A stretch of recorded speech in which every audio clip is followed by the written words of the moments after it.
हाँ हाँ, कौन कौन क्या बोल, स्लाइम मोल्ड, राइट। हाँ, खास पे वही स्लाइम मोल्ड ही हम लोगों ने पढ़ लिया था। ओके, तो अब देखो, स्लाइम मोल्ड में हमने पढ़ा हुआ था एसेलुलर स्लाइम मोल्ड, है ना। तो हमें पढ़ना था सेलुलर स्लाइम मोल्ड। तो पहले हम लोग सेलुलर स्लाइम मोल्ड कंप्लीट करेंगे, ठीक है। और उसके बाद फिर हम लोग फंजाई स्टार्ट करेंगे, फंजाई किंगडम। अच्छा, इसके अलावा अगर जो जो भी हमने पढ़ा अभी तक, है ना, लास्ट वाली क्लास में, अगर किसी को कोई प्रॉब्लम हो तो बताइए पहले तो। बोलो भाई, एनी प्रॉब्लम?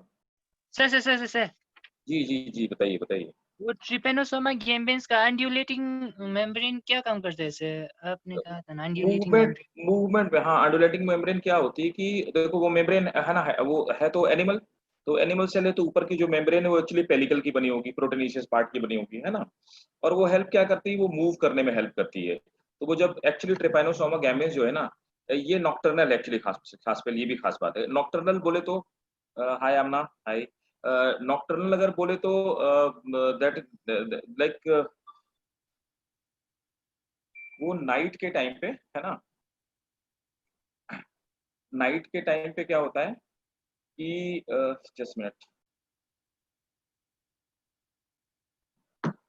वो नाइट के टाइम पे हमारी बॉडी के सरफेस के ऊपर आ जाते हैं और डे टाइम पे वो बॉडी में डीप इनसाइड चले जाते हैं, है ना।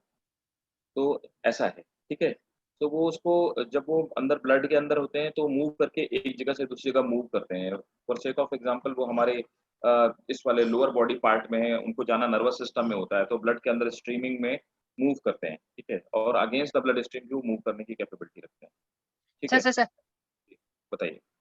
और काला आजार कहाँ से होता है सर? किससे होता काला है? आजार इसी से होता है।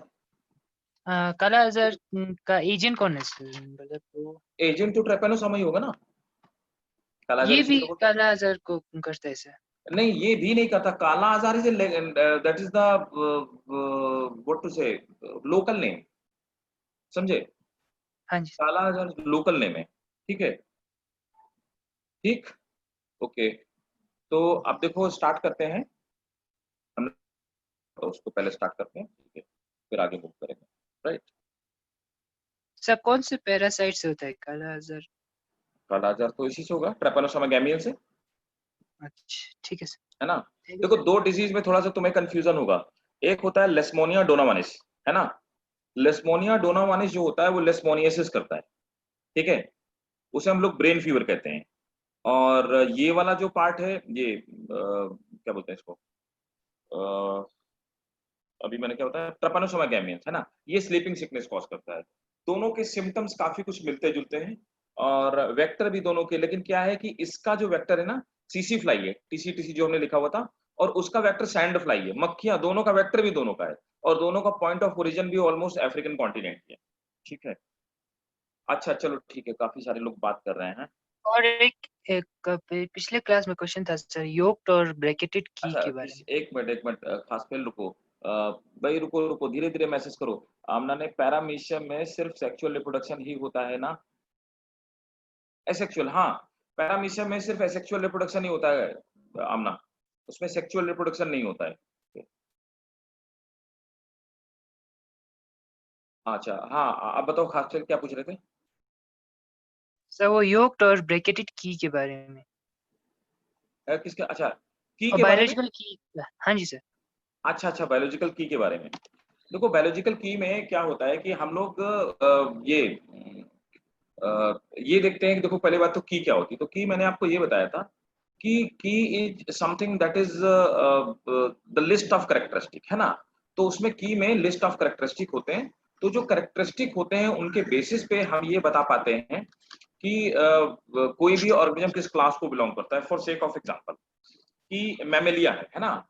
तो मैमेलिया की हमारी क्या है कि मैमेलिया की हमने एक लिस्ट बना रखी है, ठीक है, मैमल्स की हमने एक लिस्ट बना रखी है। अब मान लो मैमेलिया में आप ये देखना चाहते हो कि कौन कौन से, मतलब ये किस फैमिली को बिलोंग करता है। तो फैमिली की अलग होगी, जीनस की अलग होगी। ये क्या होता है कि सर दे आर, हाँ। एक क्वेश्चन था कि लिस्ट ऑफ कैरेक्टर होता है ना सर जो कि हाँ हर ग्रुप में प्रेजेंट होने का सबूत होता है। तुम्हारी पर फिर अगर से आवाज वो कटने की लगी। क्या पहले से ही डिफाइंड होता है कि हम दूसरे भी वो की नहीं नहीं नहीं आपने नहीं नहीं, हाँ हाँ, की डिफाइंड होता है, की डिफाइंड होता है, की हम डिफाइंड ऐसा कह होता है। सकते हैं कि तुम्हारी सिलोमेट आवाज, जो सिलोमेट हो वो मैमल्स में आएगा, ऐसा हम अपने से कह सकते हैं सर कि नहीं नहीं नहीं नहीं, की तो ऑलरेडी डिफाइंड है। हमने क्या किया, पहले कैरेक्टरिस्टिक को स्टडी किया। आप रिवर्स जाते हैं, ठीक है ना। हमने क्या किया, इसको स्टडी किया पहले, और स्टडी के बेसिस पे हमने की का फॉर्मेशन किया। तो हमने किसी भी, जैसे फॉर सेक ऑफ एग्जांपल मान लो मैमेलिया है, तो मैमेलिया में हमने क्या किया कि पहले मैमल्स को सबको स्टडी किया, उसके बाद की बनाई गई है, समझे ना। ऐसे तो नहीं ना पहले की बना दी गई है। बोला था फुली बायो में, सर मेरे मैसेज नहीं नहीं, मैं देख रहा हूँ मैत्री। मैंने बोला मेरे फुल आई बायो। अरे क्या बात है, कम ऑन, कांग्रेचुलेशन भाई, सब लोग कांग्रेट्स करो मैत्री के, फुल में फुल मार्क्स आए हैं, ठीक है। कांग्रेचुलेशन मैत्री, ऑल द सर। बेस्ट, और बस वो ऐसे ही करते रहो। लोग मैं भगवान से चाहूंगा तुम्हारे बोर्ड्स में भी 100 में 100 आउट ऑफ 100 आए, ठीक है? और नीट में भी 360 आउट ऑफ 360। अच्छा खास फेल सुनो, आप एक काम करो, ये वाला पहले करते हैं, रेगुलर वाली क्लास है ना, वो करते हैं। और जो तुम्हारा डाउट बचा हो कौन सा, क्लासिफिकेशन वाला, जब बैकअप क्लास होगी, मतलब मोस्ट प्रोबेबली कल परसों जब भी, है ना, टीटीएस में, ओके तो सर। बैकअप क्लास में है ना, वो वाला उसी वाली क्लास में पूछना है, ठीक है, वरना सब मिक्स हो जाएगा, ठीक है। ठीक है, चलो अच्छा। अच्छा मैं बोर्ड शेयर कर रहा हूँ, मैं स्क्रीन शेयर कर रहा हूँ व्हाइट बोर्ड, ठीक है ना। तो थोड़ी सी राइटिंग आपको लगेगा आज की मेरी गंदी हो गई है, ठीक है, बट ऐसा है नहीं, इट्स लैक ऑफ प्रैक्टिस, ठीक है। तो आज बोर्ड में नहीं, अब थोड़ा सा पेन टाइप में पढ़ाऊंगा, जिससे आपको सबको इजीली दिखाई देता रहे, ठीक। अब देखो, तो मैंने आपसे ये कहा था कि मैं आपको अब बताने वाला हूँ, थोड़ा स्क्रीन मिनिमाइज करूँ।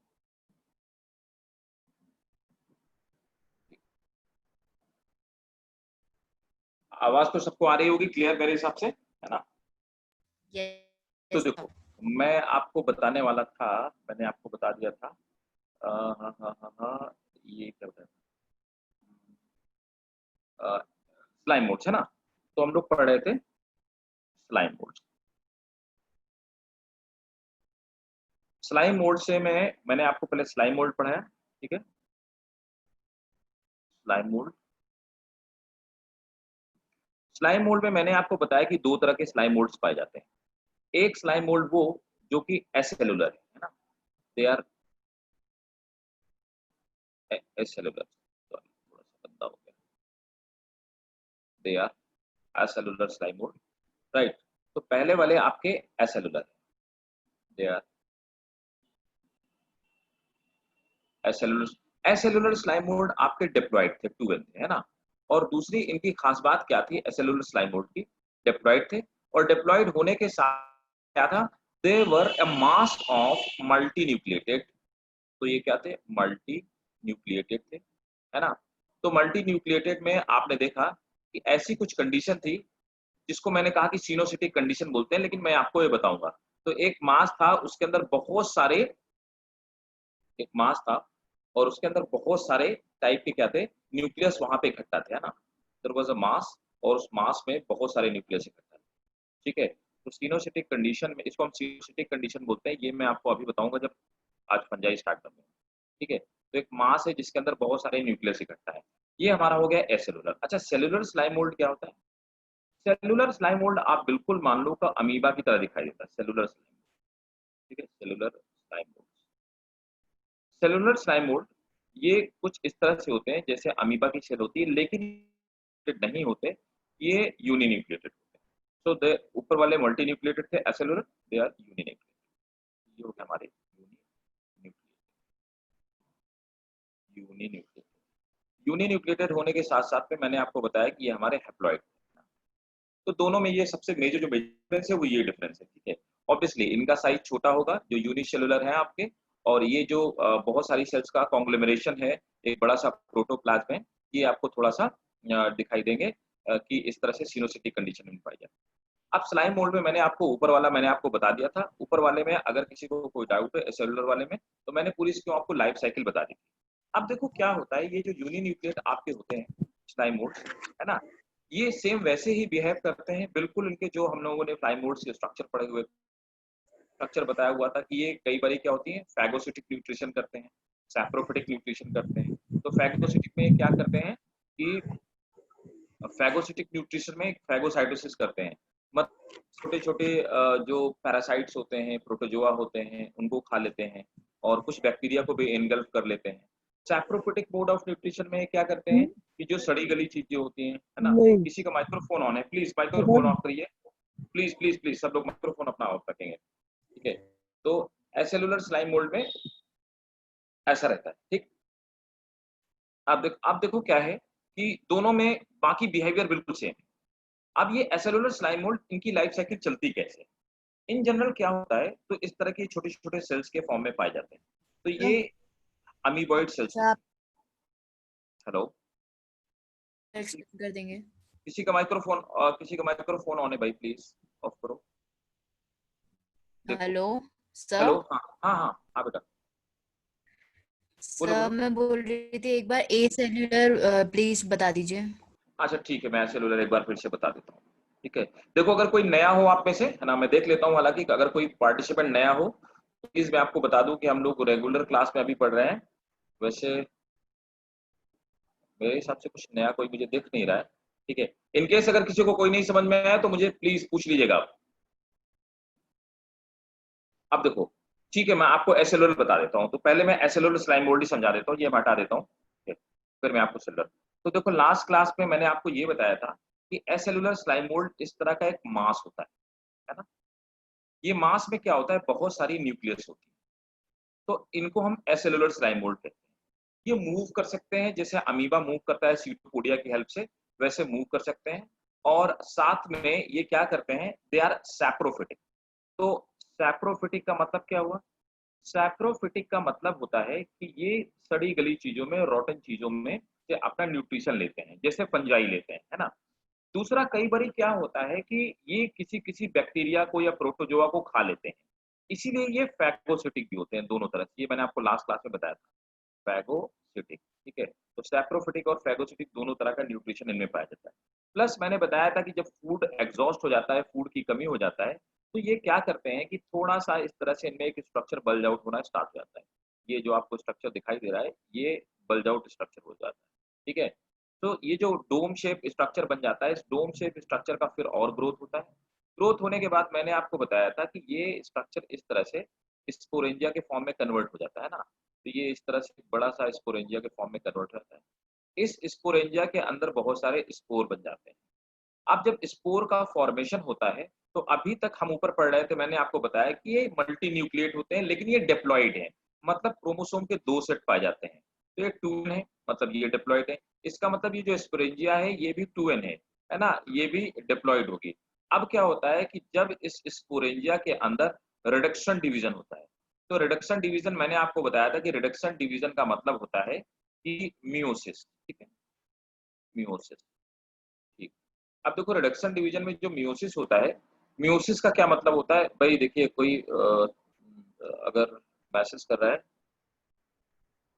अच्छा, मैसेज अभी एक बारी मैं बता दूं, फिर आप लोग मैसेज करके क्वेश्चन पूछिएगा, है ना? फिर मैं आपको मैसेज देख लूंगा।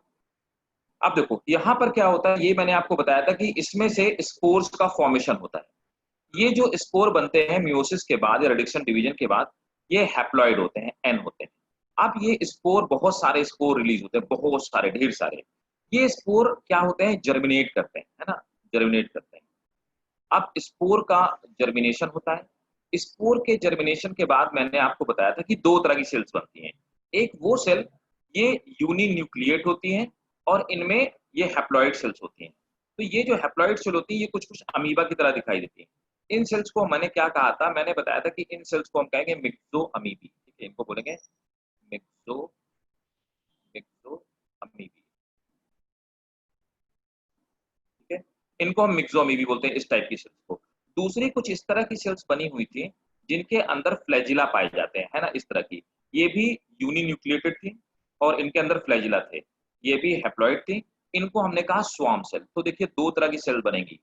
स्वार्म सेल, या तो स्वार्म सेल का फॉर्मेशन हो सकता है, ठीक है? या मिक्सोमीबी का। दोनों ही हैप्लॉइड हैं, फ़र्क सिर्फ इतना है कि ये स्यूडोपोडिया से मूवमेंट करती है, इनमें फ्लैजिला पाए जाते हैं। इनमें क्या होता है कि एक मिक्सो अमीबी दूसरे मिक्सो अमीबी के साथ में जाकर के क्या होती है, फ्यूजन हो गया। फ्यूजन के बाद क्या हुआ, अब एक ये एन सेल है, एक ये एन सेल है। फ्यूजन के बाद ये जाइगोट का फॉर्मेशन करता है। अब फिर से जाइगोट क्या हो गया, एन एन मिल करके 2 एन डिप्लॉयड हो गया। दूसरा मैंने बताया था कि स्वार्म सेल भी ऐसा ही करती हैं। स्वार्म सेल भी 2 स्वार्म सेल एक दूसरे के आमने सामने आती हैं और ये हेड ऑन एक दूसरे से फ्यूज हो जाती हैं। स्वार्म सेल के फ्यूजन के बाद भी जाइगोट का फॉर्मेशन होता है, डिप्लॉयड। अब इस जाइगोट के अंदर क्या होती है, माइटोसिस होती है, मियोसिस नहीं, माइटोसिस। माइटोसिस में नंबर ऑफ क्रोमोसोम इक्वल रहते हैं। माइटोसिस होने के बाद क्या होती है, माइटोसिस में एक खास बात है। जनरली क्या होता है, एक सेल 2 सेल में डिवाइड हो जाती है, लेकिन यहाँ पे माइटोसिस में 2 चीजें होती हैं। न्यूक्लियस तो डिवाइड होती है लेकिन प्रोटोप्लाज्म डिवाइड नहीं होता। तो हम ये कहते हैं कि कैरियोकाइनेसिस तो हुई। इस तरह की माइटोसिस में हम ये कहते हैं कि कैरियोकाइनेसिस, न्यूक्लियस तो डिवाइड हुई लेकिन साइटोकाइनेसिस नहीं हुई, कैरियोकाइनेसिस होती है। हालांकि हर सेल डिवीजन में दोनों तरह के होते हैं, इसमें साइटोकाइनेसिस नहीं हो पाई, मतलब न्यूक्लियस डिवाइड हो गई, प्रोटोप्लाज्म नहीं डिवाइड हुए। इस कंडीशन में होता क्या है, एक सेल के अंदर बहुत सारी न्यूक्लियस बन जाती है और इस तरह से पूरे के पूरे सेल का फॉर्मेशन होता है। अभी समझ में आ गया, ये मैंने लास्ट क्लास में बताया था। जिसने भी पूछा था, इज इट क्लियर?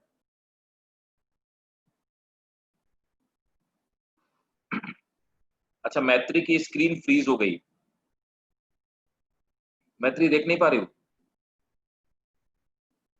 मैत्री थोड़ा सा नेट का इशू है, इसीलिए मैंने ये सिर्फ वीडियो ऑफ रखो आप, है ना, सिर्फ स्क्रीन शेयर ऑन रखो जिससे टेक्स्ट फॉर्म में आपके पास मैसेज आता रहेगा, ठीक है, राइट?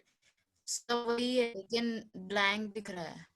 ब्लैंक दिख रहा है, वो थोड़ा सा डेटा का प्रॉब्लम होगा, बैंडविड्थ का। मतलब मेरे एंड पे तो अब बैंडविड्थ पूरी आ रही है, इसीलिए मैं आज पेन सर आप टैब से पढ़ा रहा हूँ। बोर्ड पे क्यों नहीं पढ़ा रहे हो सर? बोर्ड बोर्ड पे मैं सही इसलिए, था। देखो बोर्ड पे मैं इसलिए नहीं पढ़ा रहा हूँ क्योंकि आप लोग का स्क्रीन एक्चुअली फ्रीज हो जाता है, इसलिए मैंने पेन टैब मंगाया। एक्चुअली क्या होता है कि जब हम लोग स्क्रीन से इससे पढ़ाते हैं, स्क्रीन शेयर करके पेन टैब से पढ़ाते हैं, तो आपको जो ये डेटा, जो टेक्स्ट जाता है ना, ये टेक्स्ट मैसेज के फॉर्म में जाता है, जिससे डेटा बहुत कम कंज्यूम होता है आपका और आपकी कनेक्टिविटी बनी रहती है। और जब मैं बोर्ड में पढ़ाता हूँ तो वीडियो मैसेज के फॉर्म में आपके पास जाता है, वीडियो के फॉर्म में, जिससे अपलोडिंग और डाउनलोडिंग दोनों का डेटा जब तक हाई रहेगा तब तक स्क्रीन फ्रीज नहीं होगी। जरा भी बैंडविड्थ डाउन हुई तो फ्रीज हो जाता है। तो आपके लिए मैंने ये इंतजाम किया पूरा। मजा नहीं आ रहा क्या? एक बार फिर से कनेक्ट करा मैत्री।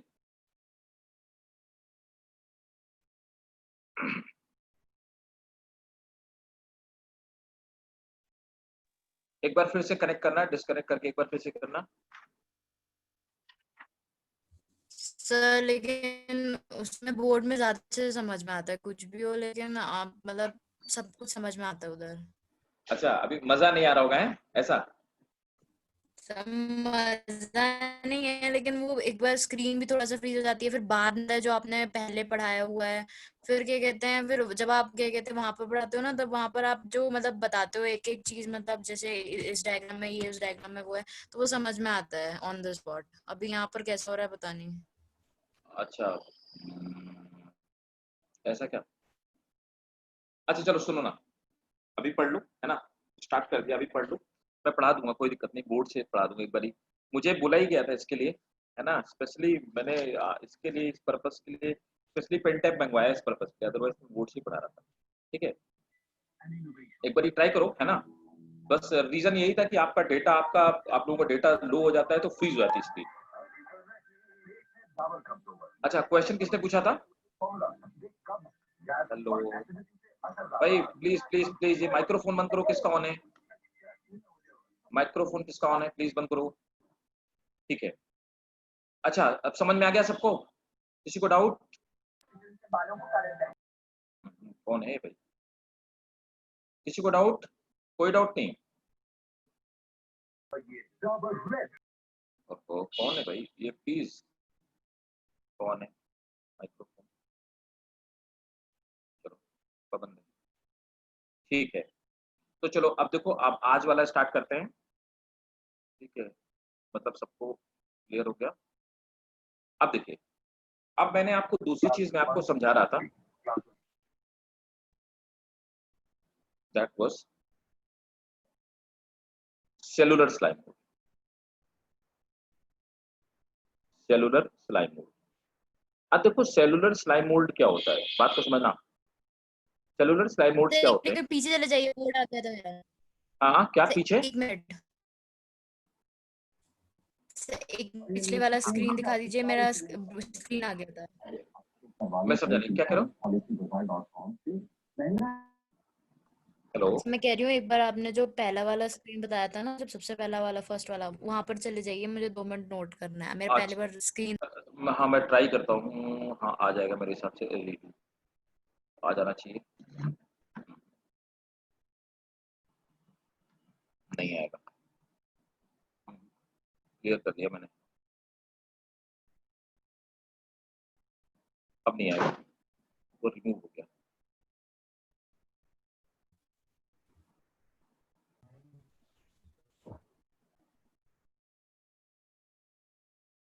कोई कुछ और पूछता है? क्वेश्चन पूछा? सर हाँ आपने कहा था ठीक, कि स्लाइम सेप्रोफाइटिक एसिड कहा था ना हाँ सैप्रोफिटिक और फैगोसिटिक दोनों पूछा होता है, सर? दोनों पूछा था। सेप्रोफिटिक मतलब ये होता है ना सर कि जो प्लांट्स पे प्लांट्स के डेड और डिकेइंग पार्ट्स पे बैठकर किसी भी ऑर्गेनिक डेड और डिकेइंग, मतलब प्लांट हो या एनिमल हो, किसी के डेड और डिकेइंग, अरे मुझे समझ भी नहीं आया, किसको समझ नहीं आया? मैत्री समझ नहीं आया? क्योंकि लेट स्क्रीन आ रहा था ना, तो मुझे कुछ समझ में नहीं आ रहा था कि आप क्या किस डायग्राम पे क्या बोल रहे हो। अच्छा ठीक है, चलो ठीक है, वेट, अच्छा बाकी लोगों को समझ में आ गया? मैं मैत्री फिर से समझा दूंगा, रुको, सेलुलर स्लाइम मोल्ड पे खत्म कर दूं, उसके बाद मैं फिर से आपको एक बार समझाता हूँ, ठीक है? तो पहले सेलुलर पढ़ा देता हूँ, वेट, मैं आपको दोबारा भी फिर से समझा दूं, कोई दिक्कत वाली बात नहीं, आप टेंशन मत लो, जब तक नहीं समझ में आएगा मैं तब तक समझाऊंगा। देखो सेलुलर स्लाइम मोल्ड क्या है, इसके बाद एसेलुलर फिर से एक बार बताता हूँ, देखो तब तक ये समझो। सेलुलर स्लाइम मोल्ड क्या है, सिंपली, अभी आ रहा है ना स्क्रीन मैत्री? यस सर, अभी वेरी गुड, आ रहा है। देखो हाँ, अच्छा अब देखो, पहले मुझे पढ़ा लेने दो, फिर बाकी लोग क्वेश्चन पूछना, कुछ लोग क्वेश्चन अभी भी पूछे जा रहे हैं, ठीक है? अब देखो ये जो हमारा ये है cellular slime mould, cellular slime mould ये है कैसे? तो पहले मैंने आपको बताया कि ये हैप्लॉइड है। हैप्लॉइड का मतलब ये है कि इनमें जो नंबर ऑफ क्रोमोसोम का सेट है वो single number of chromosome set है, इसलिए इनको एन कहते हैं। दूसरी खास बात क्या होती है, ये यूनिसेलुलर है, तो ये अमीबा की तरह ही आप मान लो, लेकिन इसको हम अमीबा नहीं कह सकते क्योंकि इसका सेल का कॉम्पोजिशन थोड़ा सा अलग है। तो यूनिसेलुलर है और हैप्लॉइड है। अब ये यूनिसेलुलर हैप्लॉइड स्लाइम मोल्ड ये क्या करते हैं, इन जनरल ये भी वैसे ही है कि सैप्रोफिटिक है। तो मैंने अभी आपको बताया ये भी सैप्रोफिटिक है, मतलब करते क्या है कि सली गली चीजों को, जो डेड और डिकेइंग मटेरियल होता है, तो ये सैप्रोफिटिक है। तो सैप्रोफिटिक का मतलब मैं आपको बहुत बार बता चुका हूँ, जो लोग नए हो या जिसको नहीं पता हो तो उनको मैं फिर से बता देता हूँ कि ये डेड और डिकेइंग चीजों पे ग्रो करते हैं, dead and decaying. Dead and decaying किसी भी तरह का organic material, dead and decaying organic material, किसी भी तरह का ऑर्गेनिक मटेरियल हो सकता है, मतलब वो प्लांट प्रोडक्ट भी हो सकता है, एनिमल प्रोडक्ट भी हो सकता है, फंगल प्रोडक्ट भी हो सकता है। तो dead and decaying organic material पे ग्रो करते हैं। दूसरा क्या होता है, कई बारी क्या होता है, मैंने आपको बताया कि ये बैक्टीरिया को भी खा जाते हैं, है ना? तो बैक्टीरिया को खा जाते हैं, और तो इनको हम लोग फैगोसिटिक कहते हैं। फैगोसिटिक क्या होता है, जैसे मैंने आपको अमीबा में पढ़ाया था फैगोसिटिक, तो इनको हम फैगोसिटिक भी बोलते हैं, some time they are phagocytic. तो क्या किसको किसको खा लेते हैं, ये बैक्टीरिया को खा लेते हैं, ठीक है? बैक्टीरिया, कुछ प्रोटोजोआ को भी खा जाते हैं, अमीबा टाइप को खा जाते हैं, प्रोटोजोआ को भी खा जाते हैं, है ना? अब देखो ये क्या हो गया, मोड ऑफ न्यूट्रिशन। दूसरा मैंने सेलुलर स्ट्रक्चर बताया, पहले वाले में क्या था, वो मल्टी सेलुलर थे, मतलब सॉरी मल्टी न्यूक्लिएट थे, और ये यूनिन्यूक्लिएट थे। तो एक ही न्यूक्लियस है, उनमें बहुत सारे न्यूक्लियस, ये हैप्लॉइड है, वो डिप्लॉइड थे, ये इनमें फर्क है। अब क्या होता है कि जब न्यूट्रिशन एग्जॉस्ट हो जाता है, मतलब ये रिप्रोडक्शन कब करना स्टार्ट करते हैं, so when nutrition nutrition got exhausted, ठीक है? व्हेन न्यूट्रिशन गॉट एग्जॉस्टेड, जब न्यूट्रिशन खत्म हो जाता है, तो उस समय क्या होता है, ये बहुत सारे ये बहुत सारे स्लाइम मोल्ड आकर के एक साथ इकट्ठा हो जाते हैं। एक साथ इकट्ठा होने के बाद तो देखो ये बहुत सारे स्लाइम मोल्ड हैं, ढेर सारे स्लाइम, कि ढेर सारे स्लाइम मोल्ड एक साथ जाकर के इकट्ठा हो जाते हैं। इकट्ठा होने के बाद ये एक मास का फॉर्मेशन करते हैं। तो ये सब मतलब इनका प्रोटोप्लाज्म फ्यूज हो गया, ठीक है, लेकिन न्यूक्लियस इनकी फ्यूज नहीं हुई। तो इस तरह से इनका प्रोटोप्लाज्म फ्यूज हो गया। तो हम यहाँ पर कह सकते हैं कि बहुत सारा ये जो बहुत सारे ये slime mould, cellular slime mould इकट्ठा हो गए और उसके बाद इनमें क्या हुआ, इनका प्रोटोप्लाज्म फ्यूज हो गया, मतलब कि इनमें प्लाज्मोगैमी, ठीक है, प्रोटोप्लाज्म फ्यूज हो गया, लेकिन इनका न्यूक्लियस फ्यूज हो, नो कैरियोगैमी, नो कैरियोगैमी। अब ये क्या हो गया, ये वैसे ही आपको दिखाई देने लगे जैसे कि आपका ये वाला स्लाइम मोल्ड था। अब देखो, इधर इधर ध्यान दो, चैट बाद में करना, पहले इधर देखो। अब देखो यहाँ पे प्लाज्मोगैमी हुई लेकिन कैरियोगैमी नहीं हुई। जब प्लाज्मोगैमी हुई और कैरियोगैमी नहीं हुई तो बना कैसा? तो अब ये क्या हो गया, it is a mass of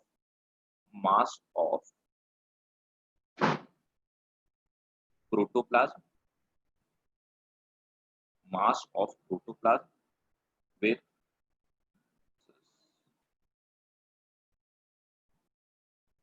mass of protoplasm with multinucleated condition, multinucleated condition। अब क्या होगा, मैं भी इसको लिखवा दूंगा, आप ध्यान समझिएगा। अब इसके बाद क्या होता है, ये भी क्या करते हैं कि ये भी थोड़ी देर बाद, कुछ समय के बाद इस तरह से इनमें बल्ज आउट निकलता है, एक ऊपर का पार्ट निकल आता है। बल्ज आउट होने के बाद ऊपर ये भी इस तरह का एक डोम शेप स्पोरेंजिया का फॉर्मेशन करते हैं। तो इस तरह से स्पोरेंजिया का फॉर्मेशन होता है, स्पोरेंजिया का फॉर्मेशन होता है। अब इस स्पोरेंजिया के अंदर होता क्या है कि स्पोरेंजिया के अंदर कुछ स्पोर्स बनते हैं, यहाँ पे कुछ स्पोर्स का फॉर्मेशन होता है। अब वो स्पोर्स, देखिए एक चीज मैंने आपको बताया, वहां पर क्या हुआ था, जब स्पोर बन रहे थे तो मियोसिस हो रहा था, लेकिन यहाँ पर ऐसा कुछ नहीं है, मियोसिस नहीं होगा। तो ये जो स्पोर बनेंगे, ये स्पोर किस टाइप के होंगे, they will be actually haploid spore, haploid unicellular spore का फॉर्मेशन होता है, स्पोर, है ना। अब ये स्पोर जाकर के आगे क्या करते हैं, दीज स्पोर गेट जर्मिनेटेड, ये जर्मिनेट करते हैं। स्पोर के जर्मिनेशन के बाद तो स्पोर ऐसे फट जाते हैं फेवरेबल कंडीशन आ जाने के, स्पोर जर्मिनेट करते हैं। स्पोर, हर स्पोर से जर्मिनेट होकर के इस तरह के एक सेलुलर स्लाइम मोल्ड का फॉर्मेशन हो जाता है। क्लियर है? Is it clear to everyone? बताइए भाई, आप किसी को कोई कंफ्यूजन हो तो आप क्वेश्चन पूछिए। तो सर आप एक बार स्पोरेंजिया फॉर्मेशन से समझा दीजिए। हाँ ठीक है, बता देता हूँ। देखो मैंने आपसे ये बताया कि यहाँ पर ये जो स्पोरेंजिया बनती है, तो अभी क्या है, ये यहाँ पर क्या हुआ, स्टार्टिंग में बता देता हूँ। ये प्लाज्मोगेमी से बता दिए सर, प्लाज्मोगेमी हाँ, से।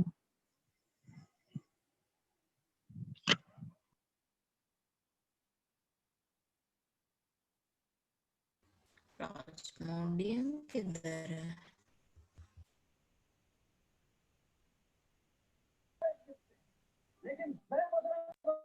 सर आप म्यूट हो गए।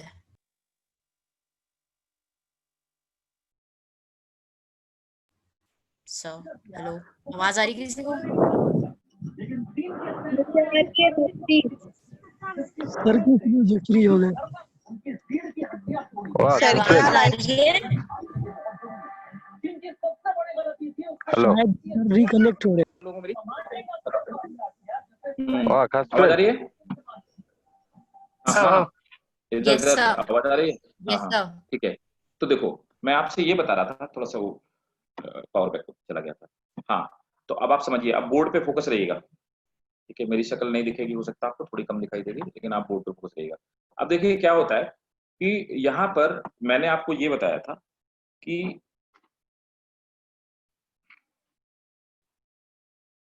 मैंने आपको अभी ये थोड़ी देर पहले बताया So कि इस board तरह से, हाँ blank हाँ है। हाँ हाँ, अरे कोई नहीं देखते हो, इस तरह से, है ना। ये सेलुलर स्लाइम मोल्ड थे, तो ये हैप्लॉइड थे, और क्या हुआ जब न्यूट्रिशन एग्जॉस्ट हो गया, मतलब कि इनके लिए कुछ खाने के लिए नहीं बचा, जहां पर ये मौजूद है वहां पर किसी भी तरह का न्यूट्रिशन नहीं है, तो ये बहुत सारे सेलुलर स्लाइम मोल्ड आकर के इकट्ठा हो जाते हैं, मतलब अमीबा जैसे सेल आकर के इकट्ठा हो जाते हैं। तो ढेर सारे सेल इकट्ठा हो गए। अब ढेर सारे सेल इकट्ठा होने के बाद मैंने बताया कि इनका प्रोटोप्लाज्म फ्यूज हो गया, तो हम क्या बोलेंगे इसको, बताओ मैत्री। जब प्रोटोप्लाज्म फ्यूज हो जाएगा मतलब प्लाज्मोगामी। राइट, प्लाज्मोगैमी हो गई, लेकिन न्यूक्लियस नहीं फ्यूज हुई। तो मैंने आपको बताया कि plasmogamy taken place but karyogamy did not taken place, तो यहाँ पर कैरियोगैमी नहीं हुई। अब क्या हुआ, थोड़े समय बाद और थोड़े टाइम के बाद ही क्या होता है कि इसमें, जैसे मैंने पिछले वाले में बताया था, इसमें भी क्या होता है कि धीरे से एक बल्ज आउट बनना स्टार्ट होता है, मतलब कि प्रोट्यूबरेंस ऊपर की तरफ यहाँ पे इस तरह से, इसको हम लोग बोलते हैं जब कोई भी मटेरियल से कोई बल्ज आउट स्टार्ट होता है, कोई चीज उभरी हुई निकली होती है, उसको हम कह सकते हैं प्रोट्यूबरेंस। ठीक है, तो यहाँ पर प्रोट्यूबरेंस का फॉर्मेशन होता है। प्रोट्यूबरेंस बन जाने के बाद यही चीज और ग्रो करती है, तो यहीं पर इस तरह से स्टॉक बना, और स्टॉक बनने के बाद इसी के ऊपर एक स्पोरेंजिया का फॉर्मेशन हो जाता है। तो ये एक बड़ी सी स्पोरेंजिया का फॉर्मेशन हो गया है ना, ये स्पोरेंजिया बन गई। तो इसको मैंने बताया मैत्री, ये हो गया हमारा स्पोरेंजिया। ठीक है, आप देखो स्पोरेंजिया में क्या होगा, पिछले वाले में हमने ये पढ़ा हुआ था कि जो स्पोरेंजिया था उसके अंदर क्या हुआ था, मियोसिस हुई थी, क्योंकि वो सब क्या थे, डिप्लॉइड थे। लेकिन यहाँ पर देखिए ये सब हैप्लॉइड है, ये भी बहुत सारी न्यूक्लियस बहुत सारी, लेकिन सब हैप्लॉइड है, तो यहाँ पर मियोसिस का कोई मतलब ही नहीं बनता है। तो यहाँ पर क्या होता है, सेलुलर डिवीजन होता है स्पोरेंजिया के अंदर। तो हम कहेंगे स्पोरेंजिया के अंदर क्या होता है, माइटोसिस होती है। माइटोसिस होने के बाद होता क्या है, इस तरह के ढेर सारे स्पोर, अब देखो अभी स्पोरेंजिया की बात करो, तो अभी स्पोरेंजिया के अंदर ढेर सारे इस तरह के स्पोर्स का फॉर्मेशन हो जाती है। स्पोरेंजिया हो गया, स्पोरेंजिया का स्टॉक हो गया, और स्पोरेंजिया के अंदर ही ढेर सारे छोटे छोटे स्पोर्स बन जाते हैं, इस तरह के स्पोर्स, है ना।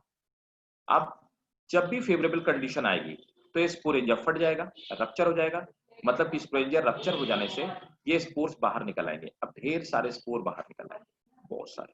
ठीक है, these are the स्पोर। तो अब देखो ये स्पोर कैसे, ऑब्वियसली ये भी हैप्लॉइड ही होंगे, है ना। तो स्पोर्स का फॉर्मेशन हो गया स्पोर। ठीक है, अब स्पोर क्या होते हैं कि स्पोर जर्मिनेट कर जाते हैं, they will germinate.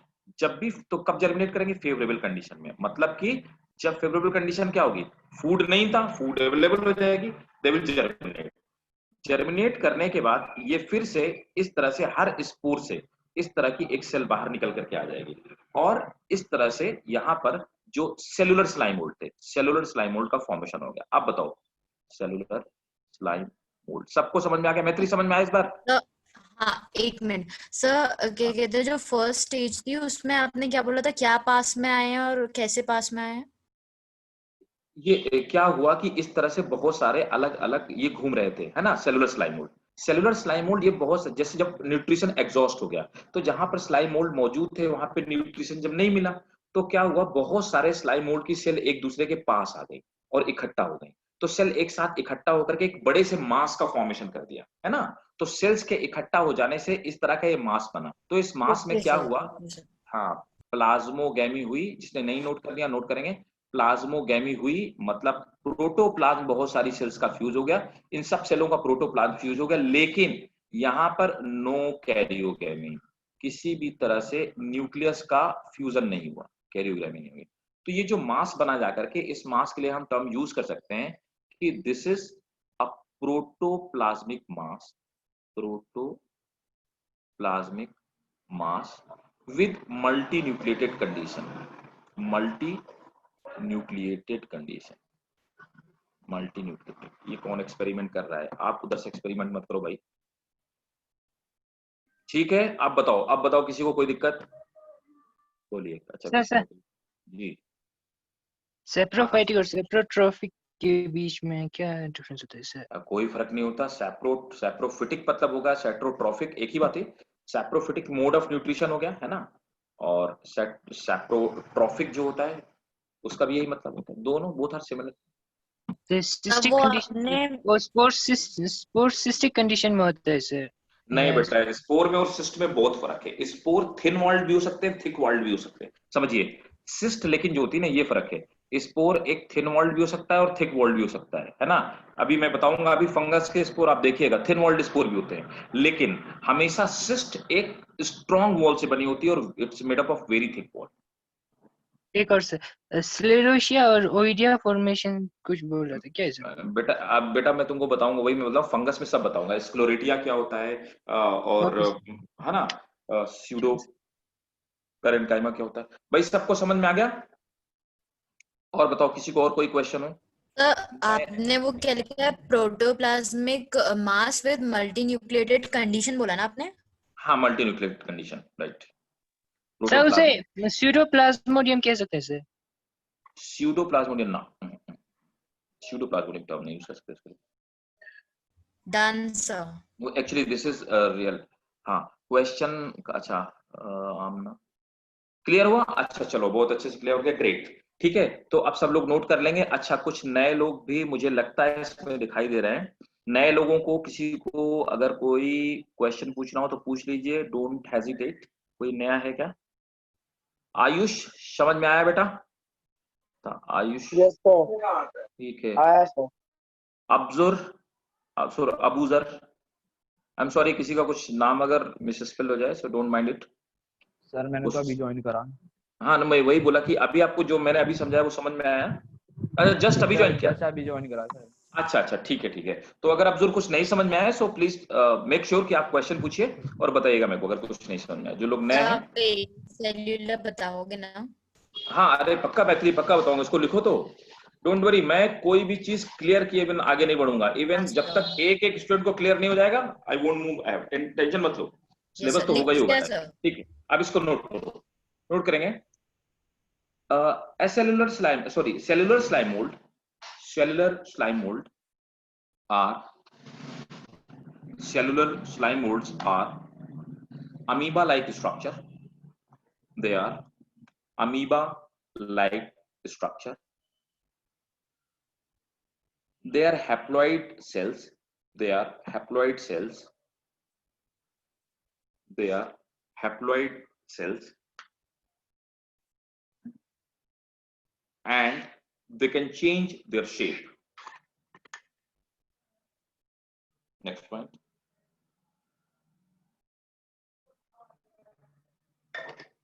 Mode of nutrition is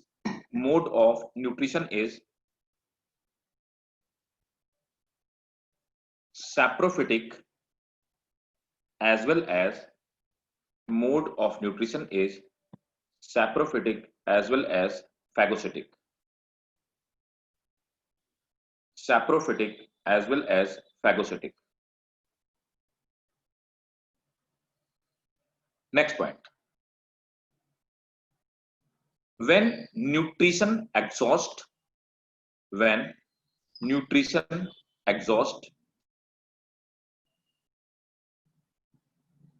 in habitat, the number of slime mold cells sir exhaust के बाद क्या होगा सर? एग्जॉस्टेड के बाद? right, when nutrition get exhaust at habitat means जिस एम्बियंस में ये लोग पाए जाते हैं उसको हम लोग बोलते हैं habitat, right? When nutrition get exhaust at habitat, the number of slime mold accumulate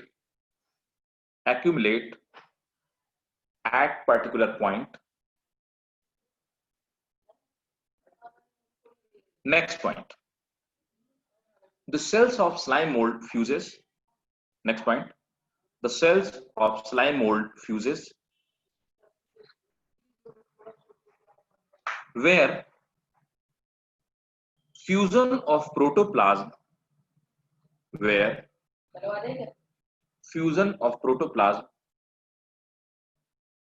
takes place,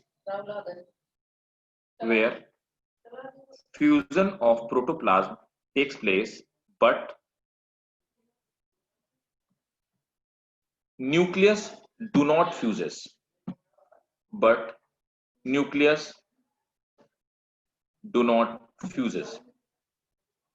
That is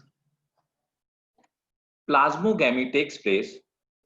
That is plasmogamy takes place, but karyogamy takes place, but karyogamy do not takes place. Full stop. Now the next point है, now the formation of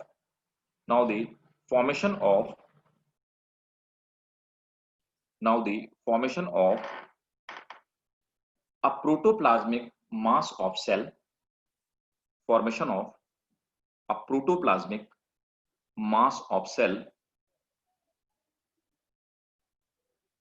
takes place having multinucleated condition.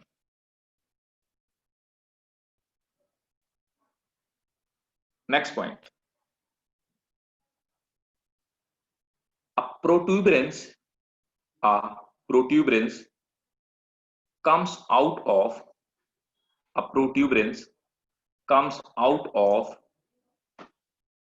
this mass and formation of sporangia and formation of Can you repeat one more time? Yeah, sure. A protuberance comes out. ये लिखा PROTUBRANCE है ना? ANCE, right? ANCE, PROTUBERANCE. थोड़ा सा भी आप लोगों को थोड़ा लग रहा होगा, ये राइटिंग थोड़ी गंदी लग रही होगी, मैं प्रैक्टिस कर रहा हूँ आपके ही, आप लोगों के लिए मैंने ट्राई किया, ठीक है, तो थोड़ा और क्लियर हो जाएगा. प्रोट्यूबरेंस. हेलो, हाँ सोनम बोलो. सर जो मल्टी न्यूक्लिएटेड क्या बोला? हाँ ठीक है, मल्टी न्यूक्लिएटेड प्रोटोप्लाज्म बोला मैंने, मल्टी न्यूक्लिएटेड प्रोटोप्लाज्म, ठीक है. नेक्स्ट पॉइंट था, a protuberance comes out of this mass. A protuberance comes out of this mass and formation of sporangia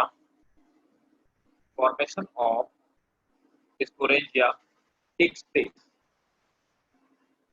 Formation of sporangia takes place. Next point.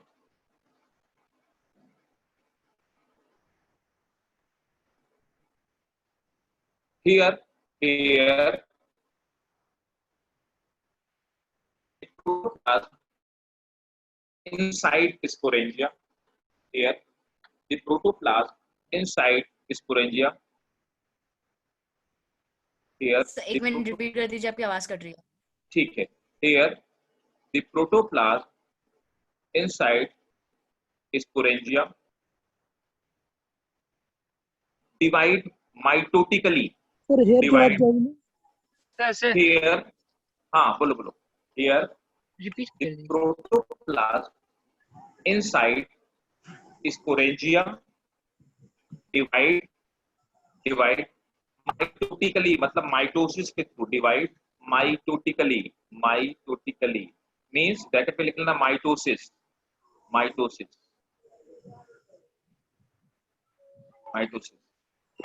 and formation of number of spores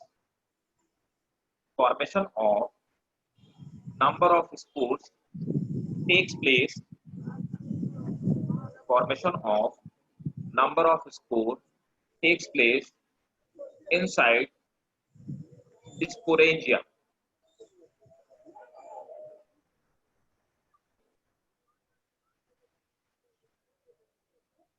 Full stop.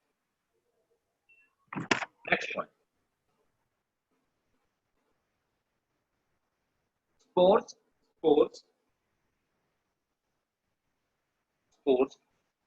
are haploid. and onset of spores are haploid and What are applied, sir? onset of, yeah, sure, spores are haploid and onset of favorable condition,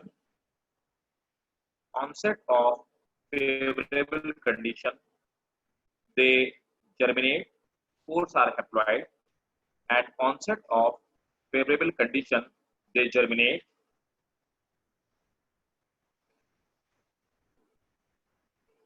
After germination,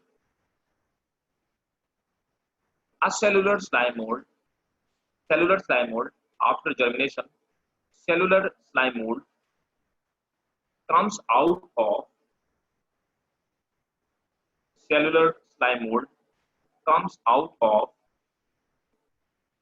every spore. That's it. So this was sir हाँ बोलो एक खास question था बोलो बेटा। आप please ये बता दीजिए प्लाज्मोडियम और सीरोप्लाज्मोडियम में क्या फर्क होता है सर और उनका डेफिनेशन। प्लाज्मोडियम देखो क्या होता है ना, जो प्लाज्मोडियम क्या है खास पे कि जिस तरह से Plasmodium is a type of protozoa, तो जैसा अमीबा दिखता है ना बिल्कुल प्लाज्मोडियम वैसा ही दिखाई देता है। ठीक है, बिल्कुल प्लाज्मोडियम वैसा ही दिखाई देता है, जैसा ये दिखाई देता है बिल्कुल प्लाज्मोडियम वैसा ही दिखाई देता है। लेकिन स्यूडोप्लाज्मोडियम क्या होता है कि जब प्रोटोप्लाज्म के अंदर है ना एक प्रोटोप्लाज्मिक मास है, ठीक है, वो एक्चुअल में प्रोटोजोआ नहीं है, कोई भी प्रोटोप्लाज्मिक मास है, वो अमीबा के जैसा दिखाई देता है और उसमें बहुत सारी न्यूक्लियस इकट्ठा हो जाती हैं, तो उस स्ट्रक्चर को हम स्यूडोप्लाज्मोडियम कह सकते हैं। ये तो प्लाज्मोडियम तो एक तरह का प्रोटोजोआ है, Plasmodium is a Plasmodium type है प्रोटोजोआ का, समझ गए? तो जैसे प्लाज्मोडियम का मैं तुम्हें एग्जांपल देता हूं, जो मलेरिया होता है ना, मलेरिया तो पता होगा ना खास पे, नहीं पता? मलेरिया होता है इससे एक प्रोटोजोआ है, हाँ प्लाज्मोडियम वाइवेक्स है। तो प्लाज्मोडियम वाइवेक्स क्या है? That is a organism. ठीक है, अब बताओ अभी किसी को दिक्कत, कोई प्रॉब्लम? मतलब pseudoplasmodium protoplasmic mass of multinucleate condition except protistas है जो प्रोटिस्टा के very good, right. Now it's clear to you. ठीक है, अच्छा अब एक बात बताइए, बाकी लोग जो लोग हैं एक बात बताओ कि सबको समझ में आ गया हो तो मैं बोर्ड प्लाज्मोडियम और स्यूडोप्लाज्मोडियम में क्या, हाँ ठीक है, अगर सबको समझ में आ गया हो तो मैं बोर्ड क्लियर कर लूं। Yes sir. सबको समझ में आ गया? Yes sir. ठीक है, ग्रेट। Yes sir. जी। तो अगर किसी को नहीं क्लियर हो तो आप प्लीज क्वेश्चन, हाँ सक्षम कुछ पूछ, ठीक है सक्षम समझ में आ गया, ओके सबको समझ में आया। और मैत्री अर्थक्वेक आ गया, अच्छा ठीक है, चला गया ना, ठीक है। सर प्लाज्मोडियम वाइवेक्स का कैरियर कौन है सर? प्लाज्मोडियम वाइवेक्स का वो mosquito, Anopheles mosquito, female mosquito. अच्छा ठीक है, अच्छा स्पोरेंजियम क्या है? ठीक है, मैं बार टर्म स्पोरेंजियम, ठीक है मैं तुम्हें बताता हूँ। और आमना पूछ रही स्यूडोप्लाज्मोडियम को समझा दिया, ठीक है मैं स्यूडोप्लाज्मोडियम फिर से समझा देता हूँ, है ना, तो ये वाली स्क्रीन क्लियर कर देता हूँ, ठीक है, राइट। अब देखिए, ठीक, अब एक मुझे आंसर देने दीजिए, है ना, पहले मैं ये स्क्रीन क्लियर कर देता हूँ। ठीक, अब देखिए, तो सबसे पहले मैं बताता हूँ, मैत्री पूछ रही थी कि स्पोरेंजियम क्या है। स्पोरेंजियम क्या होता है मैत्री, कि कोई भी ऐसा स्ट्रक्चर जो किसी भी मेन बॉडी से, मेनली ये फंगस में होते हैं, तो फंगस की जो मेन बॉडी होती है उस मेन बॉडी से एक ऐसे ब्रांच निकलती है, उस ब्रांच के ऊपर एक ऐसा डोम शेप, है ना, गुंबद के जैसा डोम शेप एक स्ट्रक्चर बन जाता है। ये डोम शेप जो स्ट्रक्चर होता है नॉर्मली सेल जैसा ही बना होता है ना। अब देखो क्या है, इसके अंदर डिवीजन शुरू होता है, तो इसके अंदर छोटी छोटी बहुत सारी न्यूक्लियस डिवाइड हो जाती है। उन न्यूक्लियस के चारों तरफ क्या होता है, इस तरह से न्यूक्लियस डिवाइड हो गई। अब उन न्यूक्लियस के चारों तरफ क्या होता है, इस तरह का स्पोर्स बन जाते हैं, है ना, तो हर न्यूक्लियस के चारों तरफ इस तरह के स्पोर्स का फॉर्मेशन हो जाता है, तो ये स्पोर बन गए। ठीक है, तो अब इन स्पोर के अंदर, समझना मेरी बात को, ये स्पोर जिस बॉडी के अंदर होते हैं, किसी भी बॉडी के अंदर बहुत सारे स्पोर इकट्ठा है, उसको हम बोलेंगे स्पोरेंजियम। मैं फंगस में हालांकि आपको बताने वाला था, उसको हम बोलेंगे स्पोरेंजियम। और वो जिस ब्रांच से अटैच होता है, मतलब स्पोरेंजियम को बियर करने वाली जो ब्रांच होती है उसको हम कहते हैं स्पोरेंजियोफोर। ठीक है, स्पोरेंजियोफोर। तो ये हो गया हमारा स्पोरेंजियोफोर। स्पोरेंजियो मीन्स स्पोरेंजिया और फोर माने होता है बियर करने वाला। तो स्पोरेंजिया को बियर करने वाला है ना, स्पोरेंजियो का मतलब हो गया स्पोरेंजिया। स्पोरेंजिया को बियर करने वाली जो ब्रांच होती है उसको हम स्पोरेंजियोफोर कहते हैं। ठीक है, इसको हम स्पोरेंजियम कहते हैं, है ना, और इसके अंदर जो बॉडी मौजूद होती है उसको हम स्पोर कहते हैं। ठीक है, समझ आ गया मैत्री? हाँ, स्पोरेंजियम सिंगुलर है और स्पोरेंजिया मतलब बहुत सारे। स्पोरेंजियम का मतलब हो गया ना, स्पोरेंजियम सिंगुलर है, सिंगुलर है। लैटिन है, देखो लैटिन में जब भी आखिरी में, हाँ स्पोरेंजिया प्लूरल हो गया और स्पोरेंजियम सिंगुलर है। जब भी लैटिन में यू एम जुड़ जाए आखिरी में तो समझ लेना कि वो सिंगुलर होगा। ठीक है, हाँ सर, क्लियर है मैत्री? सर हाँ, रुको खास पेल भाई, एक अभी आमना को भी जरा जवाब दे दो, फिर मैं तुम्हारी बात पे आता हूँ, है ना, वरना ये लोग बोलेंगे तुम्ही को बताता रहता हूँ मैं। ठीक है, बाकियों को भी मौका दो। ठीक है, अब आमना तुम्हारे क्वेश्चन पे आता हूँ। आमना ने पूछा कि आमना को आमना, ये आपने क्वेश्चन पूछा स्यूडोप्लाज्मोडियम समझा रही। ठीक है, स्यूडोप्लाज्मोडियम क्या होता है समझना मेरी बात को। भाई किसी का माइक्रोफोन ऑन है, प्लीज ऑफ कीजिए। अब देखो क्या होता है, ये समझो आमना, इस तरह से बहुत सारी सेल है ना, बहुत सारी सेल, ढेर सारी सेल्स हैं। ठीक है, ढेर सारी सेल्स हैं। अब क्या होता है, या यूं कहो कि मान लो एक कोई सिंगल सेल है, एक सिंगल सेल है। इस सेल में क्या हुआ, पहले एक न्यूक्लियस थी, ये न्यूक्लियस डिवाइड होती गई। अब क्या हो रहा है कि एक ही सी सेल के अंदर बहुत सारी, हमारी ही मान लो कोई सेल हो, हमारी ही सेल के अंदर कोई सेल है, उसके अंदर एक न्यूक्लियस है, लेकिन वो न्यूक्लियस बार बार डिवाइड कर रही है। तो अब क्या हो गया, अब ये एक बड़ी सी सेल बन गई, है ना। तो ये क्या है, सिंगल सेल ही तो है, अभी तो सिंगल ही सेल है, तो सिंगल सेल। ठीक है, और दूसरा क्या है, इसके अंदर ढेर सारी न्यूक्लियस इकट्ठा है। तो कैसी कंडीशन है, मल्टी न्यूक्लिएटेड कंडीशन, है ना। तो single cell and multinucleated condition. ठीक, मल्टी न्यूक्लिएटेड कंडीशन। तो single cell multinucleated condition, इस तरह के किसी भी स्ट्रक्चर को हम क्या बोलेंगे, स्यूडोप्लाज्मोडियम बोलेंगे, स्यूडोप्लाज्मोडियम। ठीक है, this is called pseudoplasmodium, right? Is it clear? समझ में आ गया हम ना, ऐसा किसी स्ट्रक्चर को हम स्यूडोप्लाज्मोडियम बोलेंगे। सोनम ये क्या लिख रहे हो, किस लैंग्वेज में लिख रहे हो? ठीक है, ऐसा लिखो जो आम जनता को समझ में आए। Welcome welcome. ठीक है, सर आप बताओ किसी को और कोई डाउट? हाँ खास पे मेरा बताओ। फोरेमिनिफेरेंस ooze और रेडियोलेरियंस ooze का क्या मतलब है सर? इसका फोरेमिनिफेरेंट ooze और रेडियोलेरियन ooze से कहाँ पढ़ लिया तुमने? ये सार्कोडियंस अमीबा के ग्रुप में एक सार्कोडियंस रेडियोलेरियंस में था सर। वो एक्चुअली क्या है, ये ऑर्गेनिज्म है यार, ये भी पैथोजन है, समझे, दे आर आल्सो पैरासाइट। ये it's a example, it's not type. ठीक है ना, like type, it's a type of organism, है ना। जैसे यूग्लिना है एक इंडिविजुअल ऑर्गेनिज्म है, वैसे ही है। ठीक है, और ऐसे सार्कोडाइन भी एक मतलब अलग कैटेगरी के टाइप के, मतलब टाइप तो नहीं है सार्कोडाइन्स कुछ, ये दे लुक लाइक, के अंदर अमीबा आता है ना sir, amoeba and amoeba histolytica sir. हाँ राइट, एंटीमीबा हिस्टोलिटिका आता है। तो मतलब ये समझो अमीबा के जो हमने पढ़ा ना, अमीबॉइड प्रोटोप्ला, अमीबॉइड प्रोटोजोआ, ये अमीबॉइड प्रोटोजोआ की सब कैटेगरी है, ये समझो एग्जांपल्स है। ठीक है, सार्कोडाइन वगैरह होते हैं। इतना डीप नहीं पढ़ना है, तो एमएससी में पढ़ते हैं हम लोग। ठीक है, हाँ ये खास पे एमएससी लेवल का पूछ रहा है। अच्छा, अब ठीक है, मेरे हिसाब से सबको समझ में आ गया। अब एक बार फिर से मैत्री का मैं क्वेश्चन क्लियर कर देता हूँ। अब मैंने, अच्छा जो लोग नए हैं उनको भी मैं बता दूं, है ना। और मैत्री ने पूछा, होप आपके सबके डाउट अभी क्लियर हो गए। मैत्री ने मेरे से एक क्वेश्चन पूछा कि सर पिछला वाला मुझे बता दीजिए, मतलब कि असेलुलर स्लाइम मोल्ड। तो अब मैं बता रहा हूं आपको असेलुलर स्लाइम मोल्ड। देख, तो मैंने आपको बताया था कि स्लाइम मोल्ड क्या होते हैं, दो तरह के होते हैं। ठीक, अच्छा अभी अब तो क्वेश्चंस की थोड़ा बौछार कम रखेंगे, है ना। Back space time fabric, block space time fabric.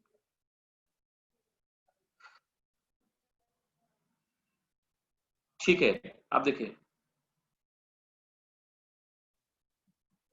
अब मैं आपको बताता हूँ सेल। अब ध्यान से पहले समझेंगे, अभी क्वेश्चन मत पूछना वरना फिर मुझे चैट पढ़नी पड़ेगी। फिर इसके थोड़ी देर बाद जब समझा दूं फिर समझाना। तो मैंने आपको बताया था कि स्लाइम मोल्ड, जो लोग नए हैं वो बिल्कुल समझेंगे, ठीक है ना, उनको भी। तो स्लाइम मोल्ड 2 तरह के होते हैं। तो पहले सबसे पहली बात कि स्लाइम मोल्ड आखिर होते क्या है। तो कुल मिलाकर के आपको ये बता दूं, कुछ छोटे-छोटे ऑर्गेनिज्म होते हैं जो अमीबा के जैसे दिखाई देते हैं। इन छोटे ऑर्गेनिज्म में कुछ ऐसे होंगे जिनके अंदर बहुत सारी न्यूक्लियस होगी, लेकिन ये भी अमीबा के जैसे दिखाई देंगे। कुछ होंगे जिनके अंदर एक न्यूक्लियस होगी, मतलब कुछ हैप्लॉइड होंगे और कुछ डिप्लॉइड होंगे, है ना? इस तरह से दिखने वाले स्ट्रक्चर्स को, इस तरह से दिखने वाले ऑर्गेनिज्म को हम स्लाइम मोल्ड्स कहते हैं। ये पाए कहाँ जाते हैं? जनरली जो घास के मैदान होते हैं, मतलब कि ग्रास लॉन्स, ठीक है? तो ग्रास लॉन्स जो होती हैं या ग्रास लैंड्स होते हैं, उनमें पाए जाते हैं। बहुत जल्दी ही ये ज्यादा एक्सट्रीम सनलाइट में मेल्ट कर जाते हैं और मर जाते हैं। इनको हम स्लाइम मोल्ड कहते हैं। अब ये स्लाइम मोल्ड करते क्या हैं? ये स्लाइम मोल्ड, इनमें न्यूट्रिशन कैसा होता है? तो मैं ऑलरेडी आपको बता चुका हूं, या तो ये सैप्रोफिटिक होंगे, मतलब घास के मैदान में जो सड़ी गली चीजें होती हैं उनको खा रहे होंगे, है ना, उनसे अपना न्यूट्रिशन फंगस की तरह ले रहे होंगे। दूसरा क्या हो सकता है कि इनमें जो मोड ऑफ न्यूट्रिशन होता है वो फैगोसिटिक भी हो सकता है। तो अगर मैं फैगोसिटिक की बात करूं, फैगोसिटिक का मतलब होता है, मैं समझा चुका हूं, जो नए लोग हैं उनको बता देता हूं कि फैगोसिटिक में इस तरह से एक स्लाइम मोल्ड है, इसको कोई यहाँ पे कोई भी ऑर्गेनिक मटेरियल दिखाई दिया, मतलब इसको ये लगा कि यहाँ पर किसी भी तरह का कोई ऑर्गेनिक मटेरियल है, या इसको कोई बैक्टीरिया दिखाई दिया, तो ये क्या करेगा? बैक्टीरिया को खा जाएगा और बैक्टीरिया को खा के डाइजेस्ट कर देगा। इस तरह के मोड ऑफ न्यूट्रिशन को हम लोग कहते क्या है? इस तरह के मोड ऑफ न्यूट्रिशन को हम फैगोसिटिक मोड ऑफ न्यूट्रिशन कहते हैं। मैं फिर से स्पेलिंग थोड़ा सही से लिख देता हूँ।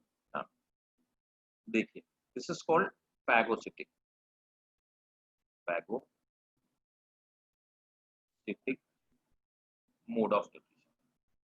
ये तो हो गया न्यूट्रिशन, इसमें स्लाइम मोल्ड में।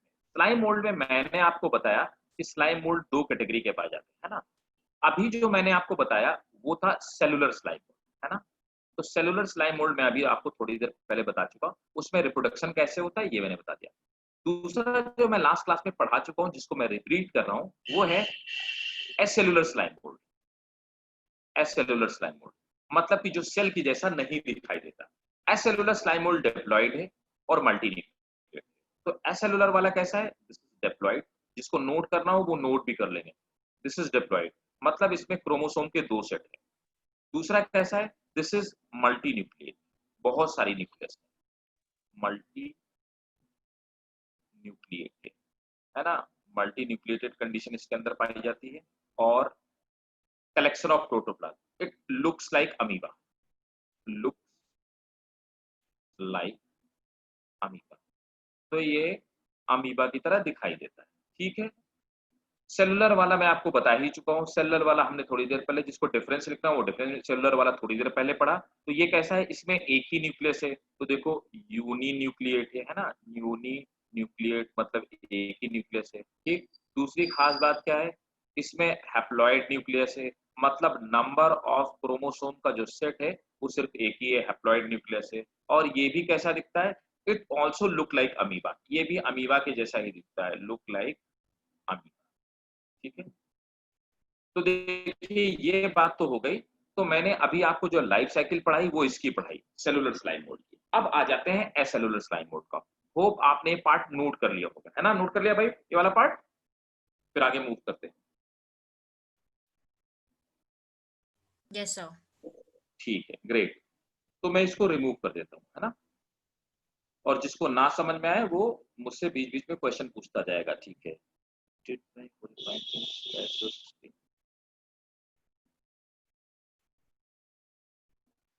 आप देखिए आगे बढ़ते हैं।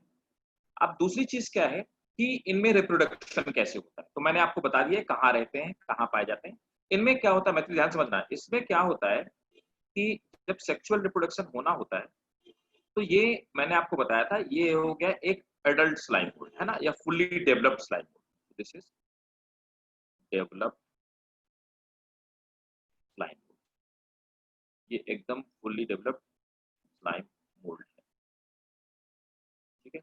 अब ये जो फुल्ली डेवलप्ड स्लाइम मोल्ड है, होता क्या है, एक पर्टिकुलर टाइम के बाद, है ना, जब ये मैच्योर हो जाता है, तो इसमें भी इस प्रोटोप्लाज्म में भी एक बाहर की तरफ इस तरह से उठा हुआ हिस्सा बन निकलना शुरू हो जाता है, जिसको कि मैंने आपको थोड़ी देर पहले बताया कि इसको हम बोलेंगे प्रोट्यूबरेंस। तो इसमें भी यहाँ पर प्रोट्यूबरेंस बनना स्टार्ट करता है,